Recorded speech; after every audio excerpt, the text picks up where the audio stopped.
Michel Simès, je me tourne vers vous. Depuis 4 années consécutives, vous êtes la personnalité de télévision préférée des Français. Cette année encore, vous êtes devant Stéphane Plaza, Nagui, Jean-Luc Reichmann et Jean-Pierre Pernaut. Je pourrais citer tout le monde, vous êtes devant tout le monde. Bon là le dernier, Nagui a essayé de me passer devant. Ouais. Oui, mais vous êtes Oui. toujours devant. Et contrairement à beaucoup de gens du métier, c'est là où je veux en venir, qui voient la notoriété comme une cerise sur le gâteau, pour vous, elle a un sens important, comme si elle vous donnait des droits, mais également des devoirs. Expliquez. Oui, c'est-à-dire que bon, la notoriété, la popularité, les sondages, tout ça, c'est extraordinaire pour son ego. Et puis une fois qu'on a pris le soleil, on se demande voilà ce qu'on va en faire.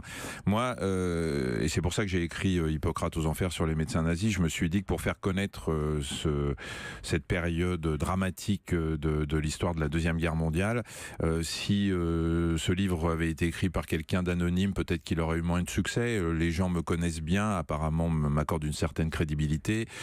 J'ai une petite cote d'amour, donc je me suis dit, je vais en profiter. Effectivement, c'est cette popularité qui m'a donné envie d'aller au bout et de trouver la force d'écrire ce livre et le documentaire. Et d'aller au bout, justement, parce qu'on va en parler tout à l'heure. Il y a un documentaire qui va passer le 30...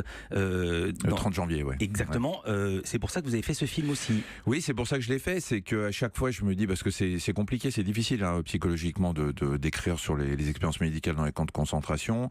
Et je me suis dit, voilà, le livre a eu du succès, il faut que j'aille au bout et que j'essaye de toucher encore plus de gens pour qu'ils apprennent ce qui s'est passé dans un but éducatif et dans un but éthique aussi, puisqu'en tant que médecin, mais on en reparlera, je me suis posé beaucoup de questions. Vous avez fait une confidence au magazine Gala de cette semaine. Vous avez dit, la première fois que je suis entré dans le top 10 des personnalités préférées des Français en 2015, je me suis rendu avec fierté et journal à la main au journal Japy dans le 11e arrondissement de Paris. Pourquoi ?